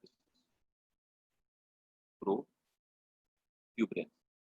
तो प्रोट्यूबरेंस का मतलब होता है कि किसी भी तरह का बल्ज आउट स्ट्रक्चर, है ना, दिस इज बल्जिंग आउट। तो नॉर्मल मास से दिस इज बल्जिंग आउट, ठीक है, स्ट्रक्चर। तो ये किसी भी तरह का बल्ज आउट होने वाला स्ट्रक्चर है। अब क्या है, यही जो बल्ज आउट होने वाला स्ट्रक्चर होता है, ये फिर से स्पोरेंजिया में कन्वर्ट हो जाता है ना। ये और ग्रो करता है और ग्रो करता है और ग्रो करने के बाद एक मास जैसे स्ट्रक्चर का फॉर्मेशन करता है ना। तो ये जिस मास जैसे स्ट्रक्चर का फॉर्मेशन करता है, उस मास जैसे स्ट्रक्चर को हम लोग कहते हैं स्पोरेंजिया। तो इस तरह से इसके ऊपर एक डोम शेप स्पोरेंजिया का फॉर्मेशन हो जाता है, ठीक है। अब ये जो डोम शेप स्पोरेंजिया बन गया, इस स्पोरेंजिया के अंदर अब देखिएगा, इसके अंदर शुरू क्या होता है, इस स्पोरेंजिया के अंदर रिडक्शन डिवीजन होता है। क्यों? अभी तक देखिए मैंने बताया ये डिप्लॉइड है, मतलब 2 सेट है क्रोमोसोम के, हर न्यूक्लियस यहाँ पे भी डिप्लॉइड है, मतलब ये भी 2n है। तो स्पोरेंजिया के अंदर भी जो न्यूक्लियस पाई जाती हैं, उन सब न्यूक्लियस में रिडक्शन डिवीजन शुरू होता है। रिडक्शन डिवीजन का मतलब ये होता है नंबर ऑफ क्रोमोसोम को, हम ऐसे आरडी लिखते हैं, इसका मतलब रिडक्शन डिवीजन होता है। रिडक्शन, तो हम इसे बोलेंगे दिस इज रिडक्शन डिवीजन। जिन लोगों ने मियोसिस माइटोसिस, हालांकि मैं समझा चुका हूं मियोसिस माइटोसिस की, ठीक है। रिडक्शन डिवीजन का मतलब होता है मियोसिस। रिडक्शन डिवीजन या मियोसिस का मतलब होता है कि कोई भी एक सेल है, ये डिप्लॉइड सेल है, डिप्लॉइड सेल डिवाइड होगी और एक सेल से 4 सेल बनेंगी, और ये जो चारों सेल बनेंगी, इनमें नंबर ऑफ जो क्रोमोसोम होंगे वो हैप्लॉइड होंगे, n होंगे। तो यहाँ पर देखिए 2n से n बना है, इसको हम रिडक्शन डिवीजन बोलते हैं। होप आप सबको क्लियर हो गया होगा, है ना। अब देखो फिर से आ जाते हैं अपने इसी बात पे। अब मैंने आपसे बताया कि ये जो हमारा स्पोरेंजिया था, ये स्पोरेंजिया इस तरह का दिखाई देने वाला स्ट्रक्चर है, और इस स्पोरेंजिया में ये इस तरह का ये स्टॉक है, और ये जो पूरा का पूरा स्पोरेंजिया निकला हुआ है, ये आपके इसी मल्टी न्यूक्लिएट प्रोटोप्लाज्मिक जो स्ट्रक्चर है, मतलब कि ये जो आपका स्लाइम मोल्ड था इसी से बना हुआ है। अब इसके अंदर डिवीजन होकर के छोटे छोटे स्पोर्स का फॉर्मेशन होता है ना। तो रिडक्शन डिवीजन हो गया, इस तरह से छोटे छोटे स्पोर बन गए।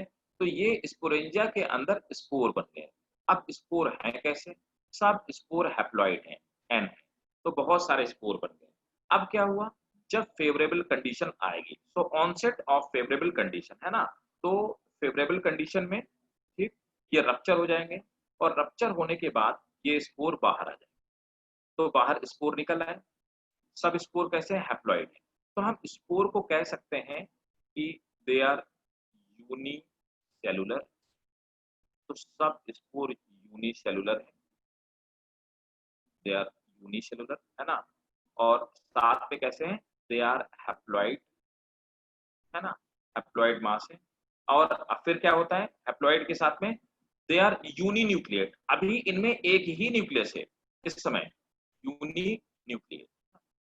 अब देखिए इनमें सब के अंदर एक न्यूक्लियस मौजूद है, यहाँ पर सिंगल न्यूक्लियस, एक ही एक न्यूक्लियस मौजूद है। अब ये क्या होता है, ये स्पोर फट जाते हैं, स्पोर रप्चर होते हैं। स्पोर के रप्चर होने के बाद क्या होगा, स्पोर रप्चर होते हैं, इस तरह से छोटे छोटे अमीबा जैसे स्ट्रक्चर निकल आते हैं। तो ये अमीबा जैसे स्ट्रक्चर कैसे हुए, वैसे जैसे स्पोर थे, मतलब अभी क्या हुआ, सिर्फ वॉल आउटर फट गई और प्रोटोप्लाज्म बाहर निकल आया, जिसके अंदर एक एक न्यूक्लियस है। तो अभी भी ये यूनिसेलुलर है, हैप्लॉइड है, यूनिन्यूक्लिएट। अब देखो होता क्या है, इनके अंदर क्या होता है, हर सेल के अंदर अब फिर वही न्यूक्लियस तो डिवाइड करेगी, लेकिन प्रोटोप्लाज्म डिवाइड नहीं करने वाला, है ना। तो अब इनके अंदर न्यूक्लियस बार बार डिवाइड कर रही है, तो एक न्यूक्लियस कई सारे ढेर सारी न्यूक्लियस में डिवाइड हो गई, बट प्रोटोप्लाज्म डिवाइड नहीं हो रहा।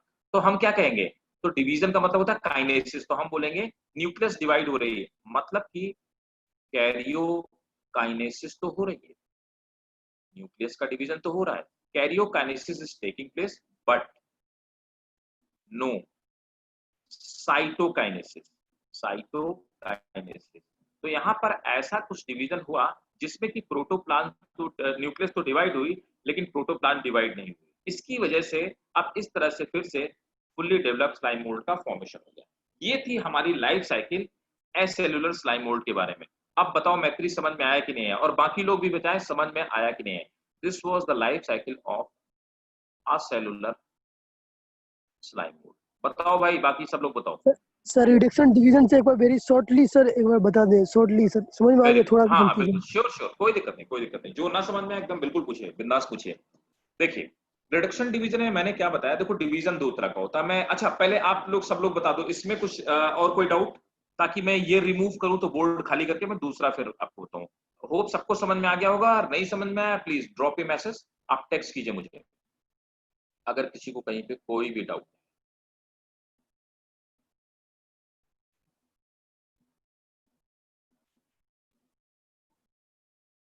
पढ़ लेता हूँ मैसेजेस आपके, फिर आगे नो डाउट। ग्रेट आमना, ठीक है। नए लोग भाई प्लीज मैसेज कीजिए, सबको अगर समझ में आया फिर मैं आपको माइटोसिस मियोसिस थोड़ा सा आपको बता देता हूँ शॉर्ट में। मेरा मैसेज नहीं गया मैत्री, अच्छा तुम्हारा मैसेज नहीं गया। कैरियोकाइनेसिस और कैरियोगैमी में, ठीक है, राइट, अभी बताता हूँ मैत्री। कैरियोकाइनेसिस और कैरियोगैमी में क्या फर्क है, ठीक है, वेरी गुड। और बताइए, और बाकी लोग भी पूछे, नो डाउट, ठीक है। Padma thank you Padma, thank you Devanshi, thank you Ayush, okay Huda, okay great Huda, ठीक है, राइट। तो ग्रेट सबको क्लियर हो गया है ना, ठीक है। तो दो क्वेश्चन मेरे पास आए है ना। एक क्वेश्चन है पहले इन्होंने पूछा, ओके फाइन फरीन, गुड, ठीक है, आप ऐसे रिप्लाई कर दिए। तो इन्होंने मेरे से पूछा कि, ठीक है पहले इनका बता देता हूँ। इन्होंने पूछा कि माइटोसिस मियोसिस थोड़ा सा क्लियर कर लो, और फिर उसके बाद मैं आपको बताता हूँ कैरियोगैमी और कैरियोकाइनेसिस, ये मैत्री का क्वेश्चन है। तो देखो क्या होता है सेलुलर डिवीजन, अभी आपको मैं बहुत डिटेल में पढ़ाने वाला हूं। ये एक चैप्टर नंबर 11 होगा मेरे हिसाब से, सेलुलर डिवीजन। ये आपके उसमें सेल साइकिल करके आपके में एक टॉपिक है। तो सेलुलर डिवीजन होता क्या है, लुक सेलुलर डिवीजन में कोई भी सेल, सपोज दैट ये एक सेल है ना, ये एक सेल है। अब ये डिप्लॉइड सेल है, 2n सेल है ना, ध्यान देना सब लोग, ठीक है। जिसको जिसको ये बेसिक चीज है सबको पता होना चाहिए। This is diploid cell. Diploid cell का मतलब क्या हुआ, डिप्लॉइड का मतलब होता हमारी बॉडी में 23 + 23 क्रोमोसोम के सेट हैं। मतलब 23 की दो कॉपी है ना, सब ये 23 सेम है दोनों आपस में, तो 23 की दो कॉपी है, तो मतलब हम आप डिप्लॉइड है। अब देखो हमारी बॉडी में इन जनरल मान लो मेरे हाथ की सेल है, तो हैंड की या कोई भी नॉर्मल सेल का डिवीजन होता है, तो एक सेल दो सेल में डिवाइड होगी। जब एक सेल दो सेल में डिवाइड होगी तो पहले क्या होगा, इसकी न्यूक्लियस क्या होगी, यहां पर ये 2n 2n मतलब ये हो जाएगी 4n, मतलब 23 के तो क्या हो जाएगा 23 का एक सेट और बन जाएगा, ठीक है। तो 23 का एक सेट पहले से था, अब 23 के 4 सेट हो गए, तो 4n सेल हो गई।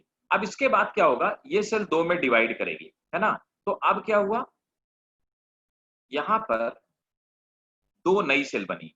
तो कुल मिलाकर के समझिएगा आप, कुल मिलाकर के एक सेल से, एक 2n सेल से दो सेल बनी, और दोनों सेल में नंबर ऑफ क्रोमोसोम 2n है। मतलब ये 23 का एक वाला, जो 23 का ये वाला सेट था, और एक 23 का ये वाला सेट था, एक एक सेल में चला गया। तो इसमें भी 23 + 23 क्रोमोसोम है, और इस वाले में भी 23 + 23 क्रोमोसोम है, ठीक है। इस तरह के डिवीजन को हम कहते क्या है, इस तरह के डिवीजन को हम कहते हैं माइटोसिस, ठीक है। तो देखो माइटोसिस में क्या है कि एक 2n सेल से, तो मैं ये कह सकता हूं, देखिए मैं ये कह सकता हूं कि माइटोसिस में हुआ क्या कि एक 2n सेल थी, 2n सेल डिवाइड हुई, इससे दो सेल बनी, लेकिन दोनों सेल 2n सेल बनी, ठीक है, डिप्लॉइड सेल। तो यहां पर देखो नंबर ऑफ क्रोमोसोम जो मदर सेल है और डॉटर सेल, दोनों में नंबर ऑफ क्रोमोसोम इक्वल है। हाँ खास फेल मैं बता देता हूं, ठीक है। यहां पर क्या है, अरे नंबर खास फेल, नंबर ऑफ क्रोमोसोम दुगने नहीं हो जाएंगे, डबल हो जाएंगे। पहले क्या होगा, जब सेल डिवाइड करती है तो डीएनए रेप्लिकेट होता है, खास फेल समझो बात को। जब ये सेल डिवाइड की, यहां पर देखो जब ये सेल डिवाइड करना शुरू करती है, तो पहले सेल डिवाइड कर डिवीजन के लिए प्रिपेयर होती है। जब सेल डिवीजन के लिए प्रिपेयर होती है तो नंबर ऑफ जो डीएनए होते हैं ना, डीएनए रेप्लिकेट करता है, डीएनए डिवाइड करता है, और डीएनए का कंटेंट दुगना हो जाता है। तो एक 2n सेल के अंदर 4n क्रोमोसोम हो जाते हैं, मतलब 4n 4 सेट हो जाते हैं, उसके बाद ये डिवाइड होगी तो 2 सेट इसमें चले गए, 2 सेट इसमें चले गए। तो मैं ये बोलूंगा कि माइटोसिस में एक डिप्लॉइड सेल से 2 छोटी-छोटी डिप्लॉइड सेल का फॉर्मेशन हुआ। यहाँ पे मदर सेल जो है ये 2n है और डॉटर सेल वो भी 2n है, तो नंबर ऑफ क्रोमोसोम इक्वल हो गए। इसीलिए इसके ये माइटोसिस को हम लोग कहते हैं क्या है, इक्वेशनल डिवीजन कहते हैं, इक्वेशनल डिवीजन। समझ आया? ये बताओ, माइटोसिस समझ में आई सबको? क्लियर है सबको? इक्वेशनल डिवीजन एक बार बोलने कैसे होता है सर? देखो इक्वेशनल डिवीजन में क्या हुआ, एक डिप्लॉइड क्रोमोसोम था। अब तुम समझो, सपोज दैट मेरे हाथ में चोट लग गई तो कुछ सेल मर गई। अब क्या हो गया, वो घाव तो कुछ दिन में, वुंड कुछ दिन में हीलिंग हो जाएगी, घाव भरेगा, तो वुंड में जब हीलिंग होगी तो आसपास की सेल डिवाइड करेंगी, तो लेकिन सब सेल 2n है, 2n से जो बाकी सेल डिवाइड करेंगी वो 2n ही बनेगी। तो क्या होगा, डिप्लॉइड सेल से डिप्लॉइड सेल बन रही है। इसीलिए यहाँ पे नंबर ऑफ क्रोमोसोम इक्वल है ना, 23 + 23 यहाँ पर भी है और 23 + 23 यहाँ पे भी। देखो यहाँ पे जो मदर थी उसमें 23 + 23 थे और डॉटर में भी 23 + 23 है, इसलिए हम इसको इक्वेशनल डिवीजन बोलेंगे, क्योंकि यहाँ पे नंबर ऑफ क्रोमोसोम इक्वल बने रहते हैं। अब बताओ समझ में आया? Yes sir, clear? Yes sir, ठीक है, थैंक्स। वेलकम। अब देखो एक और समझो, हाँ वेलकम वेलकम। एक और समझो, मियोसिस समझो। अब देखो दूसरी प्रोसेस होती है, सेल दूसरी तरह से डिवाइड करती है, मियोसिस। मियोसिस कब होती है? किसी भी ऑर्गेनिज्म के अंदर जब स्पर्म का फॉर्मेशन होता है, ठीक है, या जब एग का फॉर्मेशन होता है, तभी मियोसिस होती है। मियोसिस में क्या फंडा होता है, अभी ये मदर सेल है और मदर सेल 2n है, मतलब इसमें 23 + 23 सेल है। अब ये एक सेल 2 सेल में डिवाइड होगी, इसके अंदर का डीएनए डिवाइड नहीं होगा। इसमें क्या होगा, 23 नंबर ऑफ क्रोमोसोम 23 इसमें चले जाएंगे, 23 + 23 नहीं, एक 23 का सेट इसमें चला गया और एक 23 का सेट इसमें चला गया, मतलब कि इसमें या तो स्पर्म बनेगा और या इसमें एग का फॉर्मेशन होगा। तो यहाँ पर नंबर ऑफ क्रोमोसोम आधे हो गए, है ना। ऊपर में कितने थे, 23 + 23 मतलब 46 थे। नीचे वाली जो सेल बनी डॉटर सेल, इसमें 23 है। तो यहाँ पर देखिए नंबर ऑफ क्रोमोसोम कम हो गए, आधे हो गए। इस तरह के डिवीजन को हम मियोसिस बोलते हैं और यहाँ पे इसको हम क्या बोलते हैं, रिडक्शन डिवीजन बोलते हैं। इसीलिए मैं इसको लिखता हूँ ना RD, रिडक्शन डिवीजन। तो रिडक्शन डिवीजन का मतलब होता है जहां पर नंबर ऑफ क्रोमोसोम आधे हो जाए। तो जब एक 2n सेल से 2 सेल बने, लेकिन दोनों सेल जो बनेंगी वो हैप्लॉइड सेल का फॉर्मेशन होगा, तो इस तरह में हम इसको रिडक्शन डिवीजन बोलते हैं और इसको इस सिंबल से हम रिप्रेजेंट करते हैं, रिडक्शन। अब बताओ सबको समझ में आ गया? Is it clear to everyone? अगर किसी को कोई डाउट हो तो क्वेश्चन पूछिए, प्लीज बताइए। अगर किसी को कहीं पर कोई डाउट हो तो प्लीज पूछिए क्वेश्चन। और समझ में आ गया हो सो यस, से यस। सर कैरियोगेमी न्यूक्लियस के फ्यूजन को कहते हैं सर? अब बताता हूँ, देखो अब मैत्री का क्वेश्चन क्लियर कर देता हूँ, ठीक है। हाँ, कैरियोगेमी और मैत्री ने यही पूछा कि कैरियोगेमी, ठीक है। जिसको जिसको नोट करना हो प्लीज नोट कर लिया सबने ना, जिसे जिसे नोट करना था? Yes sir. ठीक है, क्योंकि मैं स्क्रीन फिर से, ठीक है, तो मैं स्क्रीन क्लियर करने जा रहा हूँ, राइट? ठीक, मैं क्लियर कर देता हूँ। अब देखिए मैत्री ने पूछा कि कैरियोगेमी, देखो मैत्री दो चीजें, 2 सेल्स हैं, ठीक है, 2 सेल हैं, एक ये सेल है एक सेल है, इसमें मान लो 2n है और इसमें भी 2n है, 2 सेल्स हैं।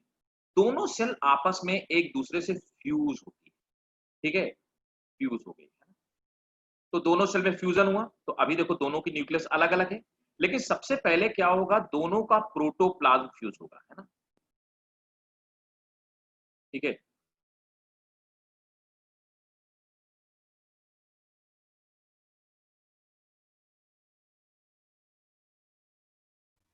Yes sir. तो प्रोटोप्लाज्म फ्यूज हुआ, बोलेंगे प्लाज्मो का पहले प्रोटोप्लाज्म फ्यूज होता है। प्लाज्मोगेमी का मतलब हुआ फ्यूज, तो that is plasmogamy, fusion of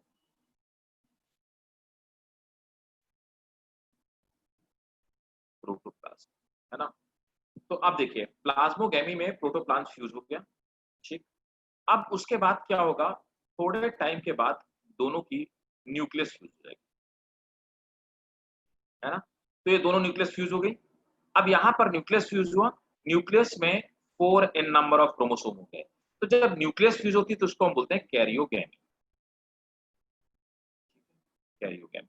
so Cairo means होता है न्यूक्लियस और गैमी मीन्स होता है मैरिज। तब दो न्यूक्लियस, याद रखना मेरी बात को, प्रोटो मीन्स प्रोटोप्लाज्म और गैमी मीन्स मैरिज। तो कैरियो माने होता है न्यूक्लियस,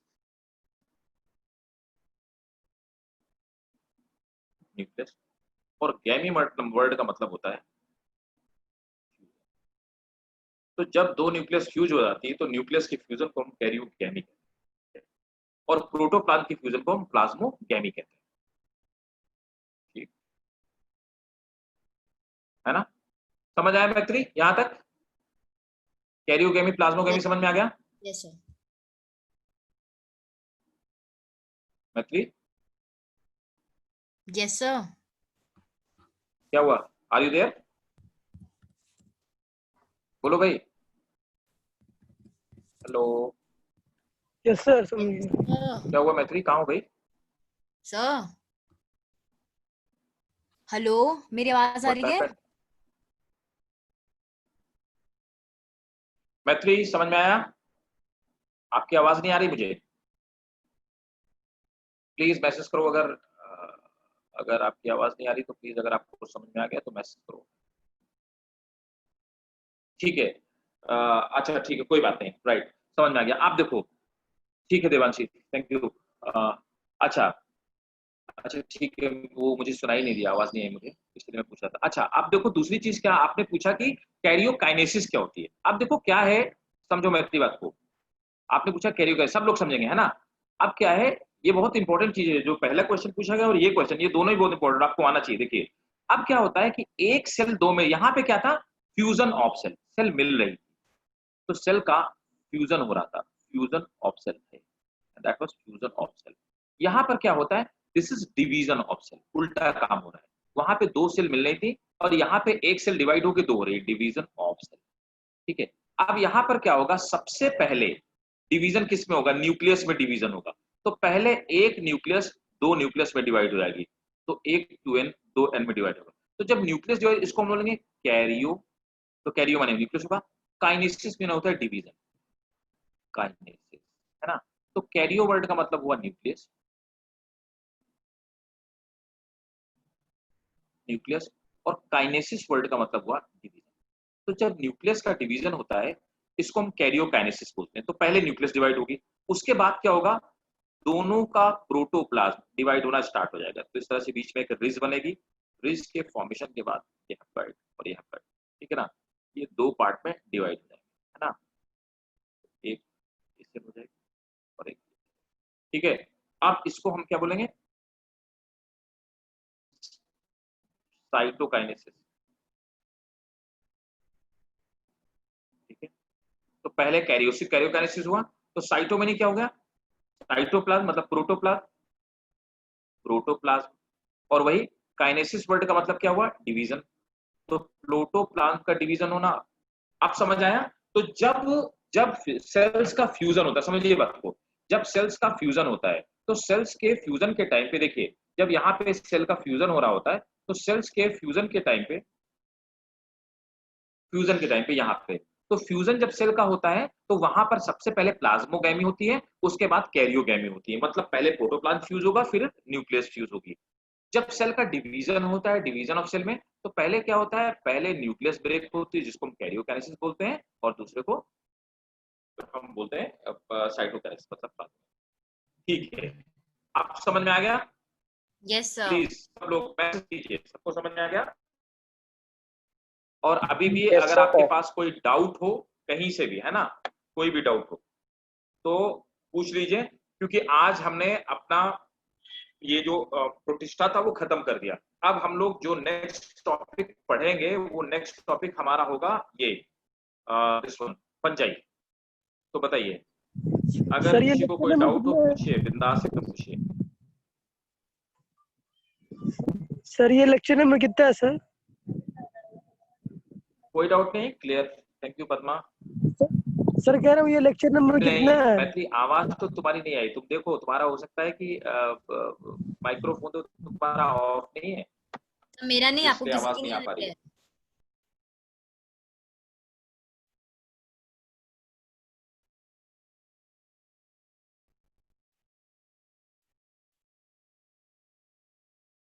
नहीं आई, आवाज नहीं आई, मैथ्यू तुम्हारी कोई आवाज नहीं आई।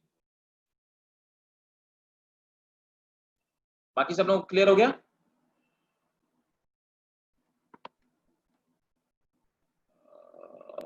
सर ये लेक्चर नंबर कितना है सर? माइक्रोफोन मेरा तो आ रहा है, आपके हेलो आप लोगों सर। को तो आवाज आ ही रही है मेरी।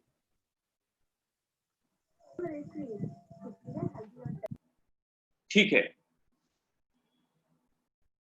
कोई बात नहीं, कोई बात नहीं, कोई बात नहीं, कोई बात नहीं, आवाज नहीं आ रही, मैसेज आ रहे हैं, ठीक है, डन। तो मैं मान लूं कि सबको क्लियर हो गया।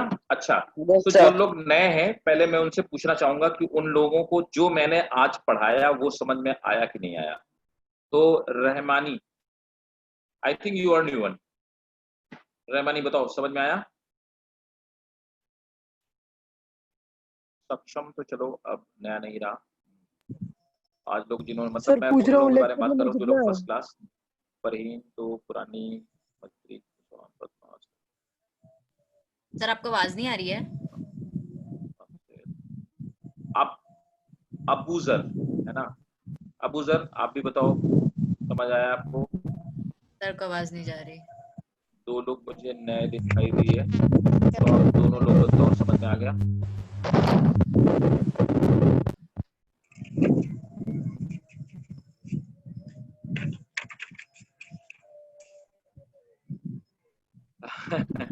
Lecture number sir might be कि 10 हो गया। और ये कौन कर रहा है भाई? ये अपनी तरफ से एक्सपेरिमेंट मत करो, है ना? ये प्लीज डोंट डू। रहमानी, ठीक है, समझ आ गया।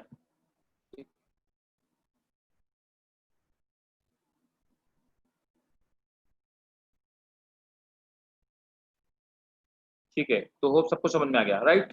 तो हाँ। देखिए यहाँ पे हमने अपना ये जो प्रोटिस्टा है उसको क्लियर कर दिया। किसी को नहीं आ रही?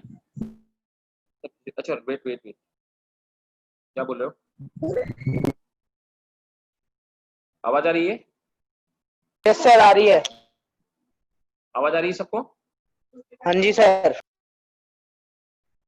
मेरा माइक ऑन है, आवाज मेरी आ रही है ना? क्या होगा सबको आ अभी रही तक है? कैच? सर हाँ। बैकअप क्या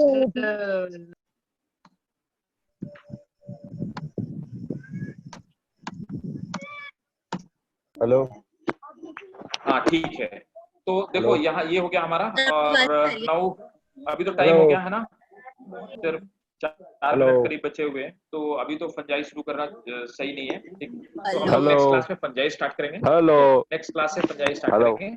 हेलो और बैकअप का क्या होगा? बैकअप का रहमानी बैकअप क्लास चल रही है, देखो आप नए हेलो। हो तो इसलिए आपको नहीं पता होगा। तो बैकअप क्लास चल हेलो। रही है, जैसे कि बैकअप क्लास हेलो। TTS में होगी, है ना? या फिर अच्छा ठीक है, आमना भूख लग रही हेलो। है, यू कैन स्किप नाउ। तो अब क्लास में वाइंड अप करूंगा, कुछ पढ़ाऊंगा नहीं, ठीक है? बाकी लोगों को आंसर भाई सर को बोल लेंगे फिर बोलना। राइटिंग नहीं लिखो भाई, सर ये आपको हमारी लिखने आवाज का आ रही है? राइट मुझे ही दो, हैं? तो आमना मैं ये कह रहा था कि अगर आप चाहो तो स्किप कर सकते हो, है ना, जा सकते हो। और बैकअप के लिए लगातार क्लासेस चल रही हैं, और बैकअप में TTS में क्लासेस होंगी, और बैकअप के लिए जो आपका स्टार्टिंग से मैं क्लास स्टार्ट कर चुका हूँ।